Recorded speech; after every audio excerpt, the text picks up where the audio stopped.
Hello, welcome to From Caracas. I'm Laura Parada. In this opportunity, we'll be talking with Benjamin Norton, who is an international journalist, member of Great Sun, and with whom we're going to be talking about his experience here in Venezuela with the latest news that have come from Venezuela, the coup attempt, the blackout, and many more information, but not only from Venezuela, but also in Latin America, in order to know his experiences. Welcome, Benjamin. Glad to be here. Thanks for having me. Thank you for being here with us in From Caracas, and please share with us your first idea of Venezuela when you arrived for the first time here.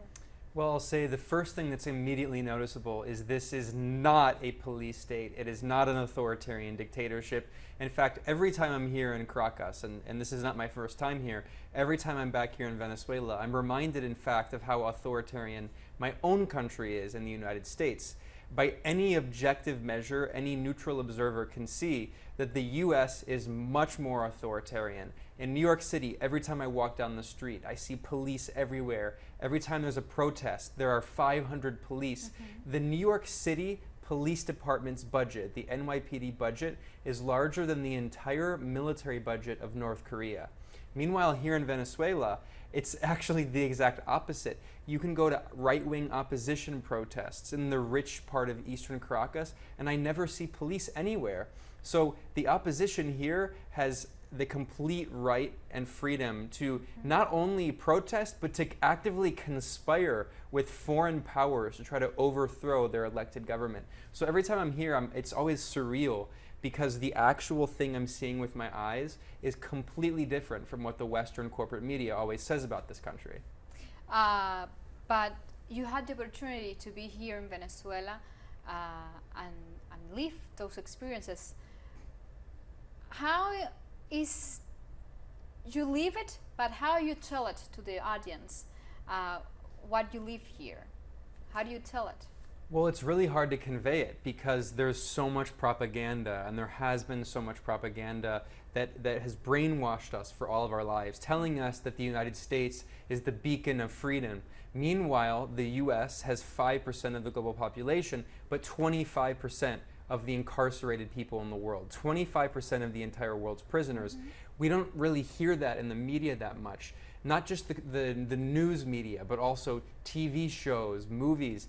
There's so much cultural conditioning through cultural imperialism, through cultural programming, to make us think deeply that the U.S. is the beacon of freedom. Meanwhile, countries like Venezuela that are trying to struggle for independence and sovereignty and freedom, that are trying to pursue an independent path, are always demonized. It's not just Venezuela. Cuba is demonized. Nicaragua is demonized. Vietnam was demonized. Every country, China, the Soviet Union, any country that tries to pursue an independent path from capitalism and imperialism is smeared with the same lies.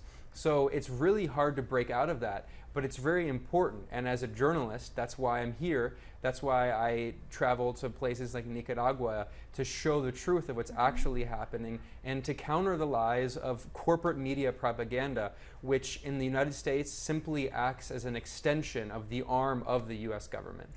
In that experience, recently you had the opportunity with Great Sun and with Max Blumenthal to interview President Nicolas Maduro, and you had the opportunity to talk with him in first hand and actually talk with him, exchange ideas of what is happening in Venezuela and which is the response of the Bolivarian government, the Chavista movement, towards these aggressions thrown by United States on the country. What's always incredible to me is seeing actually how the government here hasn't cracked down. Any other government in the world facing these conditions would crack down much more aggressively than Maduro has. It's actually very impressive to see his patience. The fact that Maduro, in our interview, stressed that he still wants to have peace talks with an opposition that is set on overthrowing and killing him. There have been numerous assassination attempts against him carried out with the help of the U.S. and Colombia. And still, he has said, we are committed to peace talks. It was actually the US government that sabotaged the peace talks in Barbados. And he made it clear in our discussion. He said, in our interview, Maduro said, yes, we have a table for dialogue and we're always welcome to talk with the opposition. The problem is the opposition has owners in Washington and in Miami who are telling them what to do. And John Bolton, the neoconservative national security advisor for Donald Trump, who has taken over the foreign policy of the White House, John Bolton, an architect of the Iraq War, a war criminal who has the blood of 1 million Iraqis on his hands, he has said repeatedly, we will not tolerate any dialogue with the internationally recognized government of Venezuela, which still sits at the United Nations. He is the one, and the White House are the ones who refuse to have any dialogue. And Nicolas Maduro and the government here in Venezuela are the ones who have said, we are still committed to dialogue. So it's very clear that the people sabotaging the dialogue and peace talks are not the so-called regime of Maduro, it's the regime of Donald Trump. Talking about that disposition, that willingness to dialogue that the Bolivarian government, that President Nicolas Maduro has, recently we've heard in the news that the creation of these back channels between the United States government and the Venezuelan government. Is that a way of recognizing first the legitimacy of the Bolivarian government, and how is possible that dialogue between the two governments? Because on one hand they are sabotaging the dialogue between the Venezuelan government and the opposition, but on the other hand they are recognizing and willing to talk with the Venezuelan government. Well, it says everything. I mean, you have this guy here, this young guy no one had ever even heard of, Juan Guaidó, who the U.S. claims to be the president of Venezuela. He doesn't control anything. He couldn't even run a panaderia. He can't run anything. Meanwhile, you have the internationally recognized government of the elected president, Nicolas Maduro, which just in the meeting of the non-aligned movement had the endorsement of 120 countries. You know, in the corporate media in the U.S., they always say 54 countries recognize Guaidó, 54. The last time I checked, there are 193 countries at the United Nations. That means 3/4 of the world does not recognize Guaidó. Only 1/4 of the world recognizes Guaidó. And at the non-aligned movement meeting, 120 countries recognized Maduro and called for the end to the unilateral U.S. sanctions on this country. So it's very clear that Maduro is actually in charge. And again, Juan Guaidó couldn't even be elected dog catcher of Venezuela. So when we hear these reports that the U.S. is secretly talking with Diosdado Cabello, that's not surprising, because they recognize, you know, they want to live on another planet, but they still live on this one, and they recognize that Guaidó doesn't control anything.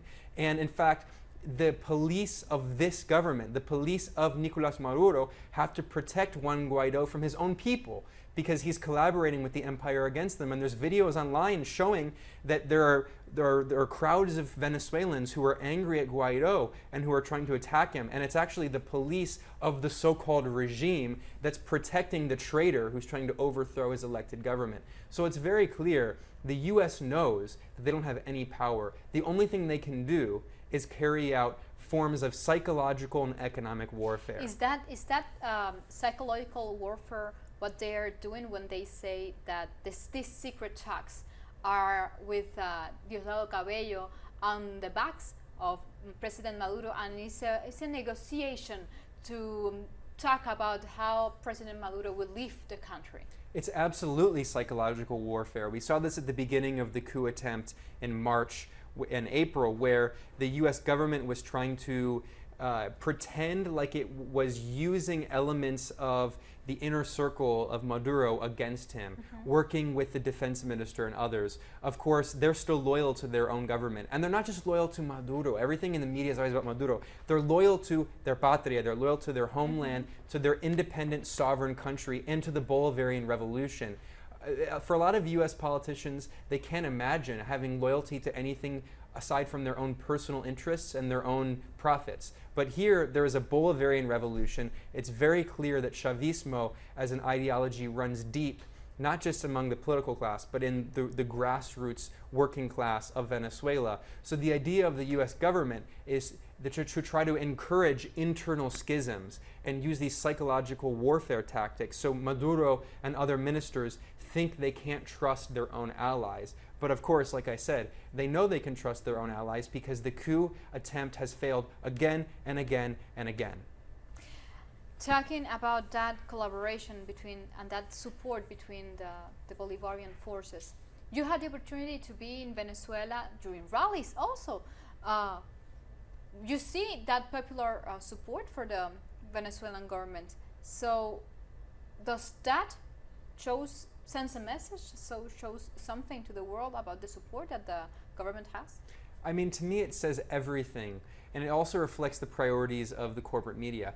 Here in Venezuela, I've been here, again, this is not my first time. This year, I've been here for about 4 months already, and I'm going to spend another 2 months or so. So about half the year. I've seen dozens and dozens of pro-government demonstrations that do not get any mention whatsoever in the US corporate media and the English language media. No mention. These are massive protests. I just went to one last week where there were hundreds of thousands of working class Venezuelans who took their own Saturday to march for 5 hours in the blazing sun to condemn the crippling embargo of their country. Crickets from the US media, not a word. Meanwhile, if Donald Trump sneezes, they're all over it. Anytime he tweets, they'll always cover it. So what's really wild to me also is that there are these massive protests in Venezuela, not just against the embargo, but specifically against Donald Trump. And to me, it's really wild. I think, you know, we have this so-called fake anti-Trump resistance in the US. They claim to oppose Trump, but every time Trump wants to wage war on Syria, on Yemen, anytime Trump is waging war, which he's doing on Venezuela, they support it. But you have all these Democrats who say they're against Donald Trump. Meanwhile, there are hundreds of thousands of Venezuelans marching in the streets with the slogan, "No more Trump," and they're not interested. They don't have anything to say about it because their opposition to Trump is fake. It's not actually opposition to Trump. It's only the stupid things he say. But at the end of the day, they share most of the same politics with Donald Trump, which is a politics of imperialism and capitalism. Now that you're talking about these rallies and what they've been claiming there, the end of the embargo. At the beginning of the month of August, the Trump administration released an executive order about freezing all Venezuelan assets and declaring a total blockade on Venezuela. Blockade, embargo, we come to a discussion 60 years after about how to catalog the aggressions, the sanctions being put on Venezuela today. So it's a blockade, are those sanctions, are those an embargo? What is it? The difference in definition is an academic discussion. There are people who say, it's not a blockade, it's an embargo. It is effectively a blockade. Because it is not just the US government telling US companies they can't do business with Venezuela. The US government is telling any company in the world and any government in the world, if they want to do business with the internationally recognized sovereign government of Venezuela, which sits at the United Nations, they face secondary sanctions. So even US allies like Turkey, which still recognizes the internationally recognized government here in Venezuela, now even the largest bank of Turkey has pulled out of business with the Central Bank of Venezuela because they're afraid that their own supposed ally, the US, is going to sanction them for doing business. That is a blockade. The goal of the US is to strangle not just the government of Venezuela, but the entire economy, which means 30 million people, millions of families are being strangled by the US government. Why?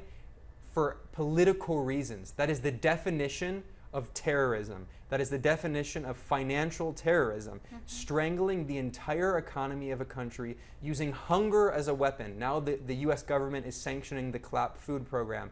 They're trying to use hunger as a weapon against the entire Venezuelan population. This is a war, a medieval-style siege warfare campaign against the entire population of Venezuela, and it should be taken to the criminal court, the Donald Trump administration, for these crimes against humanity, not just against the population of Venezuela, but also the population of Cuba, which has been suffering from this blockade since 1960, and also against the population of Iran and of Syria and of so many other countries that are suffering under unilateral economic warfare by the U.S. rogue state, which is the rogue state. It calls other countries rogue states. By any definition, it is the U.S., the United States government, that is the largest rogue state.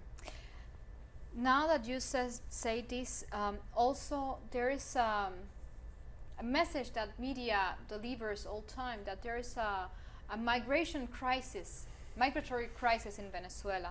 But we are also seeing a crisis not only in Venezuela, so not in Venezuela, but in Central American countries. We've seen this caravan of migrants to reaching United States, making their way through up to United States in order to pursuing a better life, as they say when they're asked where they're doing it. Why is United States creating a state of chaos in Latin America, and then they just give their backs to what the situation they created? Well, this is the ultimate hypocrisy. You know, so many people in the U.S., they always think, you know, why are all these immigrants coming here? They always complain, you know, conservatives. It's like, well, stop making them into immigrants and refugees. Stop unleashing refugee crises. It's so similar to what happened in Syria. The U.S., Europe, Saudi Arabia, Israel collaborated to try to overthrow the independent sovereign country of Syria.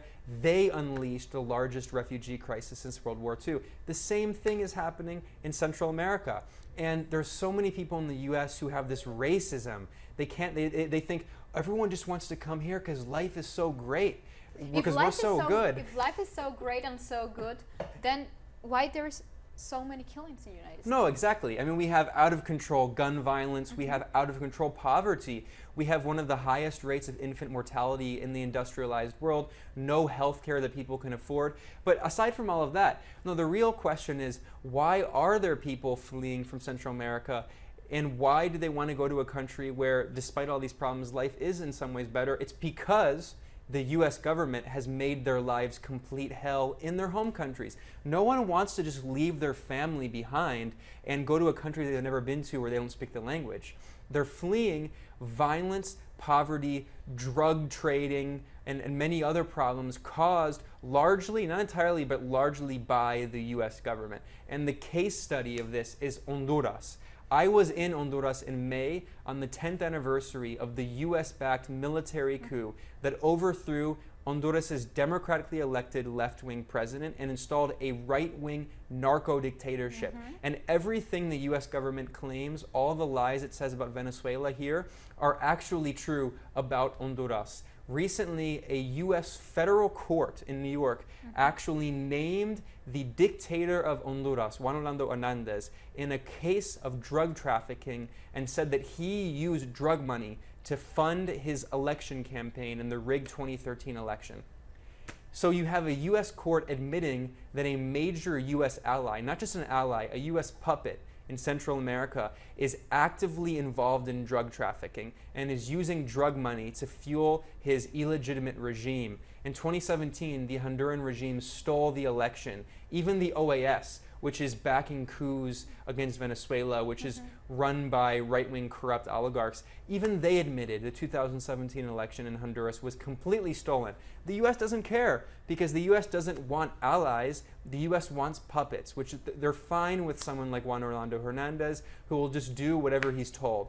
They don't want countries like Venezuela, like Bolivia, like Nicaragua, that have independent, elected socialist governments that won't follow orders from Washington. Why are those countries that have elected a democratic path choosing their leaders like Evo, like Nicolas Maduro, like Chavez, like in Cuba, Fidel, Raúl, Díaz-Canel, and also in Nicaragua? What did they see those countries as a threat? I mean, Lula, Dilma, Correa. Why United States perceive those countries, those persons, as leaders of those movements, as those revolutions within Latin America? Why do they see them as a threat? Well, it's very simple. Because they are a threat not to the national security of U.S. citizens like me. They're a threat to the capitalist elites, to the oligarchies that control these countries. They're a threat to the large corporations that control the entire world. They're the threat to the bottom line of the major banks, of the International Monetary Fund, of the financial dictatorship that has its hands on the neck of the entire planet. These independent left-wing governments show that you can have domestic economies that are controlled by their own sovereign nation, that you can develop your own economy without the International Monetary Fund, without Goldman Sachs and Wall Street and Silicon Valley. And also, it's also very important to point out that these countries don't have refugee crises. Nicaragua, for instance, of all of Central America, Nicaragua has the fewest refugees and immigrants fleeing because they have a progressive, independent government that is pursuing its own path of actual development, of social democratic policies to support its population. So meanwhile, in the US allies, like Honduras, people are fleeing for their lives. In Nicaragua, in Bolivia, you have elected progressive governments that want to develop their own economy. They don't want to just be tools for the US empire. They don't want their economies to be controlled by Walmart, by McDonald's. They don't want their economies to be controlled by Wall Street. They want their own domestic economy. And they also want economic democracy, socialism for their domestic population, which is something you're not allowed to talk about in the US. Although fortunately, there's a movement pushing back against that insane capitalist dictatorship that says these 10 rich people should control half of the wealth of the entire world. These corporations should be able to control entire economies in the global south that we treat as our backyard. The United Fruit Company, all of these companies, finally, for the first time in the modern history of Latin America, with the pink tide, with the revolutions from Cuba to Nicaragua to here in Venezuela, for the first time in modern history, Latin Americans have been saying, this is our continent, we control it, and we're going to use it for ourselves and not for your corporations. And that's why they're seen as threats, because they're not threats to the working class of the US, they're threats to the capitalist elites that control the world. So, to end, just a message for the people who are seeing us, the difference between what you see and what you say towards what is corporate media saying about Venezuela and Latin America. It's night and day. I mean, every time I'm in a country like Venezuela, like Nicaragua, it's so clear that the lies in the corporate media do not reflect what's happening on the ground. There are millions of people here in Venezuela who support their democratically elected government, and there's an opposition too, absolutely. And that opposition, maybe 15% of the population, is allowed to do whatever it wants. Not only do whatever it wants, it's actually allowed to collaborate with the empire, with the largest superpower in the world, to try to overthrow their elected government. If people in the United States did that, they would be tried and executed. Meanwhile, Juan Guaido, Maria Corina Machado, these politicians who are calling for a coup, are walking around. I've seen them with my eyes walking around the rich neighborhoods of Caracas. So people in the rest of the world watching this need to understand that what CNN, Fox News, MSNBC, the BBC, what they're saying about Venezuela is not true. They're lies. They have a vested interest in echoing the propaganda lines of not just their governments, but of the corporations that control the media. Because it's, again, corporate media. It's controlled by 5 or 6 large corporations that are owned by billionaires. These billionaires have a vested interest in preventing socialism from ever succeeding. They don't want to see a positive example of socialism working anywhere, and especially in Venezuela, in a large country with large oil reserves. So they have a vested interest in working with the other capitalist oligarchs in the rest of the world, and they want to work together to strangle Venezuela, but they can't. They're unable to, because here there's a revolution and there are millions of working class Venezuelans who are committed to defending that revolution. Thank you very much, Benjamin. It's my pleasure. Like this, we come to the end of this from Caracas. We spoke in this opportunity with Benjamin Norton, international journalist from the Gray Zone, with whom we spoke today about Venezuela, about Latin America, about the new ways of aggressions towards the region, and how United States is always under threat of those countries who wants to free themselves and go for a better way of life. Thank you for joining us in From Caracas. Until next time.